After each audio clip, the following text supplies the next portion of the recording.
अच्छा, आज ना मैं आपको अपनी एक दिल की बात बताती हूँ।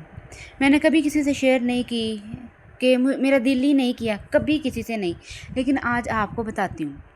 अच्छा, एक टाइम था पहले, जब मैं स्टडी करती थी, कॉलेज यूनिवर्सिटी का टाइम की बात है। मतलब तब भी जब मतलब कि माशाल्लाह बिल्कुल यंग थी। तो उस टाइम ना मैं बहुत सेंसिटिव थी। तो किसी ने कुछ कह देना ना कि ये तुमने ड्रेसिंग की है, या ये तुम पे सूट नहीं कर रही, तुम्हारा कलर ख़राब हो गया है, या मोटी हो रही हो, या स्मार्ट हो गई हो, और ये शर्ट कैसी है, लॉन्ग है या शॉर्ट। मतलब ऐसी बातें ना मैं बहुत दिल पे लेती थी और इतनी सेंसिटिव थी कि साथ ही ना खुद को चेंज करने की कोशिश करती थी, दिल पे ले लेती थी। सम टाइम इतनी बात किसी के दिल पे लग जाती थी कि छोटी थी मैं, और रात को वो बात अगर माइंड में आ जानी, मैंने रोने लग जाना। तो उसके बाद फिर जैसे जैसे टाइम गुजरता जाता है, आपको बातों की समझ आती जाती है, आप मैच्योर होते जाती हैं। तो हमें क्या करना चाहिए कि उसके बाद मुझे समझ आई कि हमें कभी किसी की बात को दिल पे नहीं लेना चाहिए। और अगर आप मदर हैं तो आपको ऐसा होना चाहिए कि आप अपने बच्चों से इतना फ्रैंक हों कि वो इजीली आपसे हर बात शेयर कर सकें, ना कि वो सेंसिटिव होके अपना कॉन्फिडेंस ख़त्म कर लें।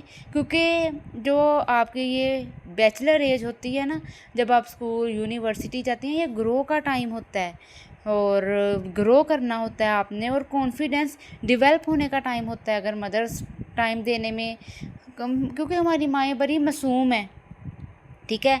और बस जो उन्होंने अपनी मदर से सीखा, माँओं से सीखा, उन्हें नहीं इतना पता है। मतलब हमें बहुत अच्छे से उन्होंने रखा है, संभाला है, प्यार से पाला पोसा, तो सारा कुछ किया है। लेकिन उस टाइम सोशल मीडिया का टाइम नहीं था और वो घर में ही रहती थी। अच्छा किया सारा कुछ जो भी किया उन्होंने। लेकिन अब जो है मदर्स बनिस्बत पहले की, जो वो समझदार हैं, कुछ होशियार चालाक हैं, समझती हैं। तो एक तो आपको अपनी बच्चों की देखना चाहिए कि वो बच्चा आपका किस सिचुएशन से गुज़र रहा है, सॉरी, ठीक है। तो क्या वो किसी बात से अपना सेल्फ कॉन्फिडेंस, किसी के कुछ कहने से उसकी शख्सियत पर वो बातें असरअंदाज तो नहीं कर रही? क्या वो उसको बातें दबा तो नहीं रही? क्या वो उसका जो ग्रो करने का टाइम है, वो उसका कॉन्फिडेंस लेवल कम तो नहीं हो रहा? सो ये बहुत गौर करें बात, ठीक है। उसके बाद आते हैं अपने टॉपिक पे, ठीक है, दिल की बात शेयर करने के बाद। आज मैं आपको बताती हूँ कि मेरी ये हैबिट है कि कभी मैं आज का काम कल पे नहीं डालती, ठीक है।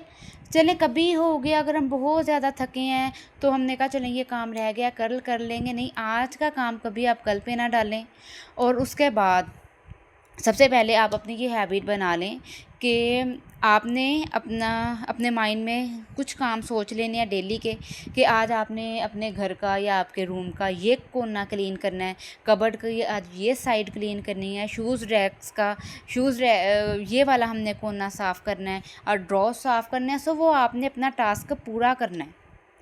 और आप जब सुस्ती काहली करते जाते हैं ना, तो हमारा जो घर है वह बड़ा डस्टी और मैसी हो जाता है, जो हमें खुद को भी अच्छा नहीं लगता।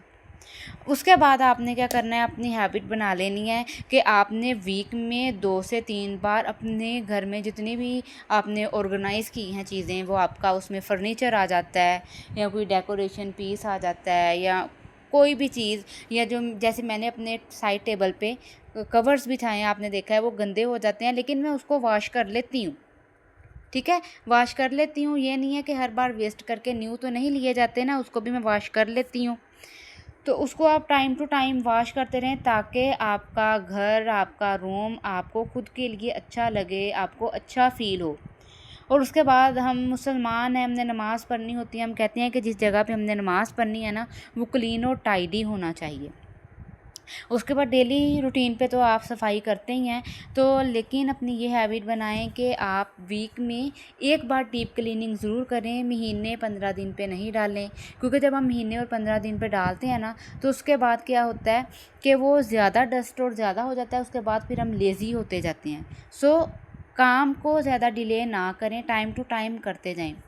और आप अपनी एक बास्केट या एक टोकरी लगा लें जहाँ पे आपने अपने कपड़े वॉश करने वाले रखने हैं, ठीक है। और वॉशिंग मशीन में ना डालें क्योंकि हम गीले कपड़े भी उसमें डाल देते हैं। सम टाइम पानी होता है तो वो हमारा जो कपड़ों का रंग है, कलर है, वो ख़राब हो जाता है और दूसरे सूट के कलर से मिल जाता है या स्मेल आने लग जाती है, गंदी स्मेल। उसकी वजह से जो आपके कपड़े का धागा है ना वो भी वीक हो जाता है और कपड़ा ना फिर वो टाइम कम निकालते हैं। इसलिए यही करें कि आप एक बास्केट रखें और उसे ज़रा हवा में रखें, ठीक है। उसमें अपने जितने भी क्लोथ्स हैं वो जमा करते जाएं और जब एक टोकरी भर जाए ना उसको वॉश कर लें। ज़्यादा जो है बंडलें बना के और गठलियाँ बना के वॉश करके फिर आपके एक तो कपड़े भी जल्दी अच्छे से वॉश नहीं होते और स्मेल और ख़राब हो जाते हैं, साथ साथ वॉश करते जाएं। और उसके बाद जब आपने अपने किचन में काम करना है ना, आपका अपना किचन है, अपना घर है, तो रोटी बनाई है या कोई भी काम किया साथ साथ समेटते जाएं। ये नहीं कि आपने रोटी बनाई है और जो सूखा आटा है वहीं पे बिखरा हुआ है, क्या है 2 से 3 मिनट लगेंगे और आपका सारा साथ साथ सिमट जाएगा। अगर आप कहेंगे ना ये मैं डिले करती हूँ, रात को सोने के टाइम कर लूँगी, आपको तब कुछ भी करने का दिल नहीं करेगा। उसको साथ साथ समेटते जाएं। और फ्रिज में भी अपने जब आप चीज़ रखें तो अगर आपको लग रहा है कि कहीं से गंदी हुई है, वहीं से एक कपड़ा आपके पास होना चाहिए और आपकी अप्रोच में किचन में के पास ही पड़ा हुआ है कि जल्द से जल्दी से आप उस जगह से अपनी फ्रिज साफ़ कर दें और जल्दी से अंदर से साफ़ करने लगें, या बाहर से भी जल्दी से कपड़ा लगा दें ताकि फ्रिज भी आपकी बिल्कुल नीट एंड क्लीन लगे और आपका किचन भी साथ साथ बिल्कुल टाइडी लगे। क्योंकि किचन में एक भी बर्तन भी भरा हो ना तो भी किचन आपका बड़ा गंदा लगता है। और वैसे भी अब समर्स आ गई हैं तो अगर ऐसे किचन में चीज़ें पड़ी रहती हैं ना तो मक्खियाँ बहुत आती हैं। आप ट्राई करें, आपके रूम में अगर बर्तन पड़े हैं तो फिर आप उसको भी जल्दी से रूम से किचन में लेके जाके वॉश करके रख दें। बर्तन इकट्ठे ना करें क्योंकि जब हम बर्तन ज़्यादा इकट्ठे कर लेते हैं तो वॉश करने का भी दिल नहीं करता। 5 मिनट लगते हैं, साथ साथ वॉश करते जाएं। क्या कितने होंगे, 2 होंगी प्लेटें, 3 होंगी और हंडिया बनाई है, एक देगची होगी, साथ साथ वॉश करते जाएं।